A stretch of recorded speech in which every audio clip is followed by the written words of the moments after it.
Hey, what's good, everybody? It's your boy Shockwave48 here. Welcome back to a brand new video and to another new chapter of My Hero Academia. 387 has just arrived yesterday, and I apologize for not uploading this sooner because it came out on a later date schedule, so I wasn't able time to upload that video. But today I'm here, so I'm glad you guys are happy to see me again.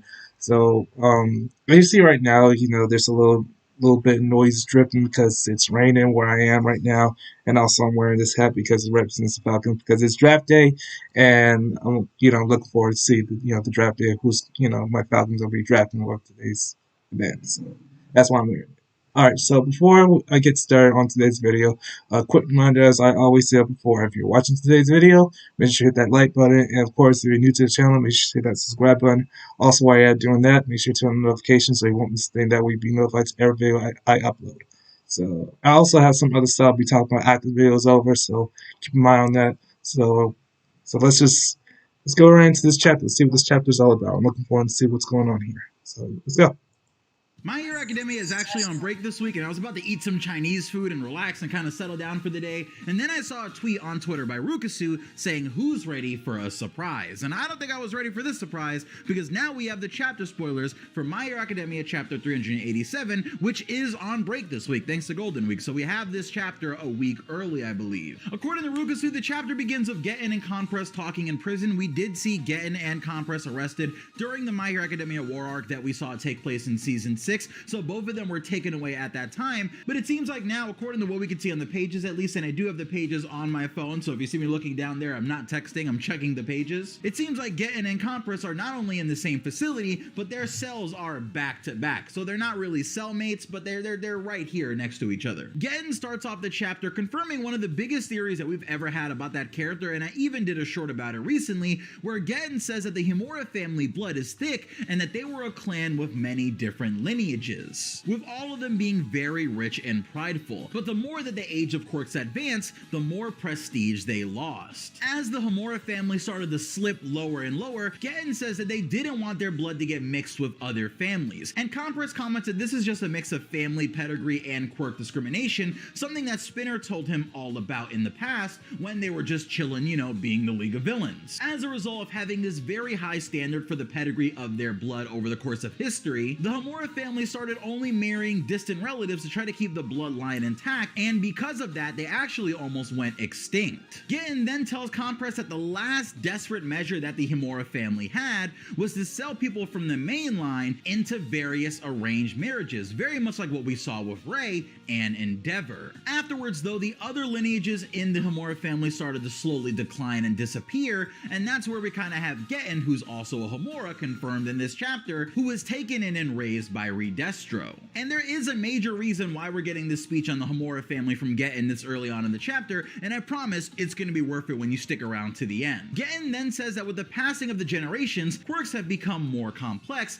and sometimes even the user themselves is not fully aware of their genetics or the full extent of their power. Kind of like how we know that Getten's ability originally was just to control ice, and later on, he figured out that it was also the ability to control cold, right? So he could technically make ice and then control the ice. And in this chapter, we could even see that his cell in whatever prison he's in is ice cold, freezing cold to the point where even Compress's breath in the other room is coming out and you can see it. And as this little section of the chapter featuring Compress and Getten comes to a close, Getten asks Compress to tell him his story, which we know is all about thievery and stealing because Compress is kind of My Hero Academia's Robin Hood. But thankfully, we don't have to sit through Compress's story all over again, at least not in this chapter. We're going to cut away to something more important, which is the battle between Endeavor and Dabi, which we're finally getting to after the both of them left the Gunga Mountain Villa battlefield during the All for One versus, I guess, everyone battle. And here's where we actually see Dabi and Endeavor both on the page. We really don't see, as I'm in the midst of applying for residency right now, wish me luck. Grammarly has again been a lifesaver with my application. Okay.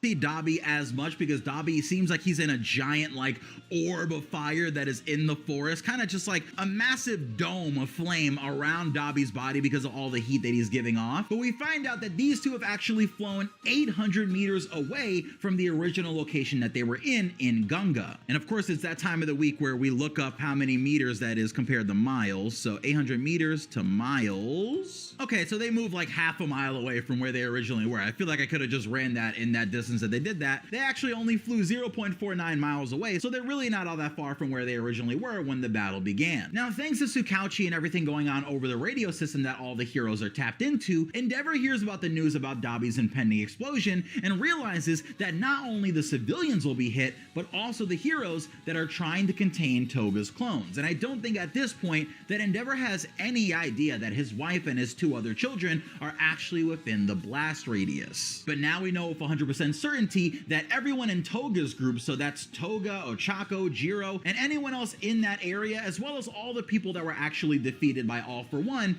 are all in a massive amount of danger unless something can be done here. On the page, we have Endeavor just kind of standing there at the edge of the forest looking at Dabi as he flies towards him in that massive bubble of flames, and Endeavor has definitely seen better days. I mean, if you remember, he did lose one of his arms in the battle against All for One, even though he can kind of make like a flaming arm still. But he looks absolutely ragged in this chapter, with his teeth kind of just clenched together, looking like he's doing everything he can to stay awake. And on the next page, we see Dabi completely just entirely charred, right? At this point, Dabi's entire character design is just a bunch of sketch lines that Horikoshi is drawing on the page in the shape of a person with big white flaming eyes and a big X mark across his body to show that he's using the phosphor. Yeah, he's messed up. From Shoto. And as Dabi beams down on Endeavor, looking like the bright sun in the sky kind of coming down towards Endeavor, Endeavor plants his foot in the ground and turns around to face his son, saying, "I am not running anymore. This is where I'm gonna make my final stand." And again, despite the fact that Endeavor is extremely exhausted and hurt from his fight against All for One, Dabi is still going straight towards him, saying, "Look at me, Dad," kind of going back to that original sort of Toya personality that he had when he was younger. And we do see that with a lot of characters in My Hero Academia. When they're sort of in these near-death states, they do tend to revert back to who they used to be or who they were a lot earlier on. And I guess a big example of that right now is All for One, who is kind of like the literal version of that trope. Now, as Dabi says, "Look at me, Dad," and he's just completely cloaked in flames, we see Dabi charging up an attack in one of his arms, and he charges up so much fire in this attack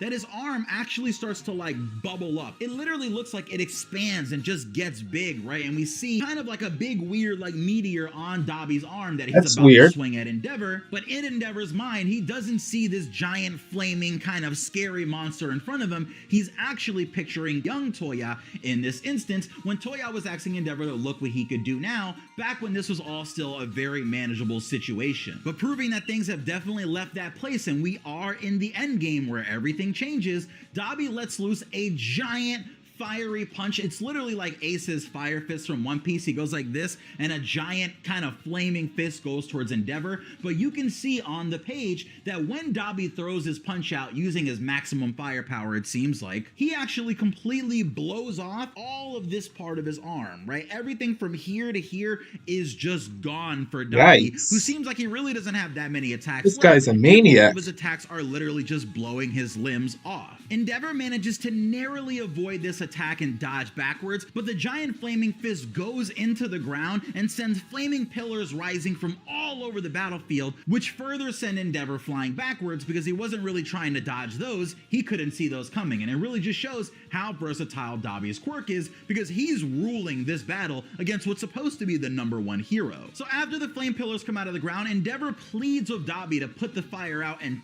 be reasonable here, I guess. But Dabi, or I guess Toya, just keeps screaming, "Look at me, let's play, Natsuo," and Endeavor realizes, oh yeah, like he is not able to think right now. He must either A, be in so much pain, or B, he's just like barely hanging on. His brain is just like, it's fried right now, like he literally maybe in this moment thinks that he's young Toya just playing up his fire powers and doesn't even realize what he's doing anymore. Like he's literally lost in the sauce. This is when on the page we can see Dabi get right up at Endeavor's face, like literally landing with his remaining arm on Endeavor's remaining arm and with his feet on Endeavor's knees, pretty much like attached to him right in his face, screaming and using his firepower. And in this moment, trying to figure out exactly what's going on with his son, Endeavor puts his hand towards Dabi's chest, actually trying to touch the giant blue flaming mark that's on Dabi's body to try to figure out what exactly is happening and how he's doing this ability. And it's at this moment where Endeavor really starts to think to himself that there's two different things that can happen when a person is close to death and they're using their quirk. Either A, they're going to get some sort of like awakening, right? Like there's already an existing ability that they probably could have had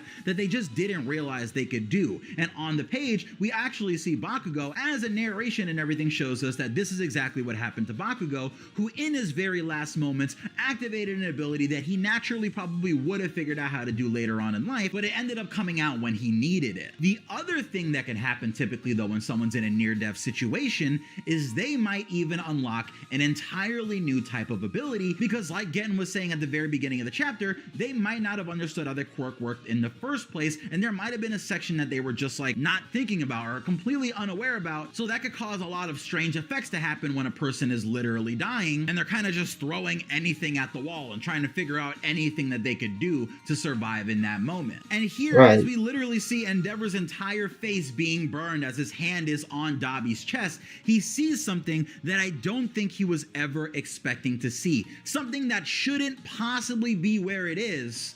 He sees ice on Dabi's chest. That's right, Dabi is actually using ice in this moment. That's not good. At Full Sail, we take a unique approach to teaching the art of filmmaking. Something that it's kind of the whole reason that everything happened, right? That Dabi wasn't born. This is strange. All these tragic events. Since when did Dabi learn how to use ice power? That apparently Dabi had the ice quirk all along. He literally could have been like Shoto, perfect, right? And none of this would have had to happen. And I feel like Endeavor, upon seeing that, like something in his brain just absolutely breaks. Because upon realizing that Toya, after all this time, after everything that happened, actually did inherit Rei's quirk, Endeavor begins to remember everything that happened and says, this is all just his fault. And then after all the planning that happened with his family and all their plans for Endeavor to kind of go on living to pay for everything that he's done up until now, he's thinking, no, that's not right. I really did this. Like, this is kind of just all on me. So there's only one way for me to make amends in this situation. And Endeavor thinks to himself that now he understands that Toya is not going to stop repeating his mistakes, that he's going to keep hurting others, and that this is really all Endeavor's fault, who failed to take care of Toya in the first place. And now, here we are, standing in the consequences. So because of this, Endeavor resolves himself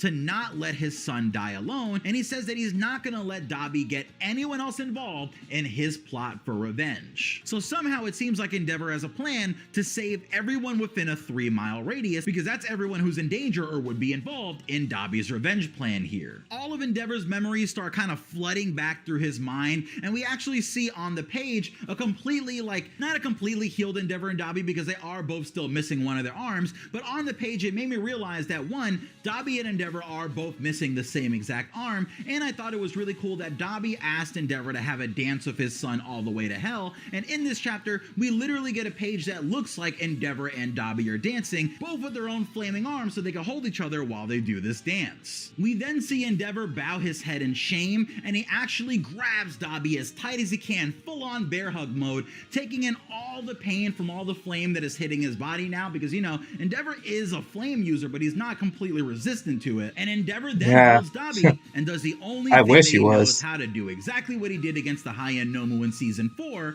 He begins to fly upwards. Endeavor takes advantage of his son's flames to propel both of them as high as he possibly can. But the problem is, Dabi's flames are so hot that it's starting to cause Endeavor to really lose consciousness. So he's really just going to end up falling and letting go of Dabi, who's going to get loose and explode, and it's all going to be for nothing anyway. But it's at this point, sort of mid-Iron Giant sacrifice sequence, we see someone pulling up to change the events of this chapter and possibly change the events in this fight in a very serious way. And that's all because as Endeavor is flying into the air carrying Dabi away, sort of floating and thinking about everyone in his family, we actually see Rei Todoroki, Dabi's mom, on the scene using her ice, using her very own Wait, she has quirk too? Dabi and Endeavor, as sadly it seems like she's also being burned by Dabi's flames. We see a big burn kind of appearing on the right side of her face, or at least the same side that Shoto has his burn on, meaning there's now 3 Todoroki family members, or I guess 4 if you count Dabi. I did not know Todoroki's family had quirks. On one side of their face, or at least I thought they were just normal. On the same side of their face. And yeah, it seems like Rei is going to be joining the same side Scar Squad, but what is going to happen here? And do you think that her ice for some reason would be able to kind of put out Dabi's flames, or is this really just a stopgap measure so that when Shoto gets there, there, they can have the fight continue and it's not just over right now? Or do you think Horikoshi's gonna go the most possible tragic route and have Dabi actually get flown up in the air and flown away as high as he possibly can by Endeavor and Rei, and then Endeavor, Rei, and Toya are all going to die? Do you think that that's what's going to happen? It would be their way of taking responsibility for their son's actions, and I do think it's interesting that Endeavor and Rei have been separate the entire season, but in this situation, they would sort of be dying together. But I don't know, I feel like we got that whole speech about Shoto making his way to this battlefield, and now we're seeing things kind of moving really quickly, so that it might not matter if he's on the way, right? Like, things might actually resolve before he makes it here. So those are the spoilers for My Hero Academia chapter 387. Thank you to Rukasu, thank you to Justice and Dabi's pole dance and everyone for the amazing quality of the scans this week and for the accurate translation. And let me know what you guys think. Okay. All right. Wow. Just wow. But I mean, I didn't. When the Endeavor's wife had a quirk. Now I know Todoroki has both quirks. He has ice and fire. But Dabi's mother has a quirk too? Now that just literally blew my mind. I didn't even know she had ice power. I thought this whole time she was just a normal woman. I mean, that's crazy. I mean, she's really helping out Endeavor with this situation, and she didn't realize how much danger she's possibly in. Now she has a burn mark on her face. She's also putting herself in danger to try to slow Dabi down. Now, as far as this scenario, how Dabi's going to end this whole explosion thing, my theory is that I think Endeavor's probably going to do the best he can to get Dabi away from here. Hopefully he can actually do something to shield himself while the explosion happens. And if he falls on unconsciousness, I think Todoroki's probably going to catch him. I think that's what my theory is. I didn't even know Dabi had ice power. I thought he just had flame power at least. But when did he get ice? That's so weird. Very weird coming from Joe, who's so obsessed with what happened in the past that he won't let go. But instead he's using it against Endeavor because this is all Endeavor's fault. Which I truly believe because, he didn't really take care of his children that much. And he pretty much, hurt his wife, and then things just got all madness for them. So, yeah, that's pretty much it. I mean, hopefully Todoroki will be making it in time to help his father out in this fight. Because obviously, he said to himself that he's the only one who can stop Dabi. So, yeah. So that's pretty much it, guys. That's pretty much the end of chapter 387. Still on break, and we'll hopefully see the next chapter 388 very soon. So, yeah, we still got time. We still got a few chapters up before this whole anime ends. So I'm looking forward to see what happens in the end. Super excited. But quick reminder, you guys. I got some things I have to say, so I'm gonna say it quick because I don't want this video to be too long. There are going to be a few changes to my channel. Recently, I've been deleting some videos I don't really necessarily need because I'm still in a good progress of making reaction videos along the way. So what's going to happen is I'm going to remove some more videos, like Fortnite videos and Overwatch videos. As far as gameplays, don't worry about it. I'm going to keep them. Because I know a lot of people love me doing gameplays for often. Even though I haven't done it in a while because, my place doesn't have enough storage to record. So I need to figure out how to fix that. So, yeah. Well, I'm going to pretty much delete some like Overwatch and Fortnite videos and some other videos I really don't need necessary as far as that. But, I'm still organizing things. So, yeah. It's still in progress. So, yeah. Alright, ladies and gentlemen, that's it for today's video. Thanks for watching, and I'll see you guys later. Stay tuned for more. This is Shockwave 48 saying so long, and thanks for watching.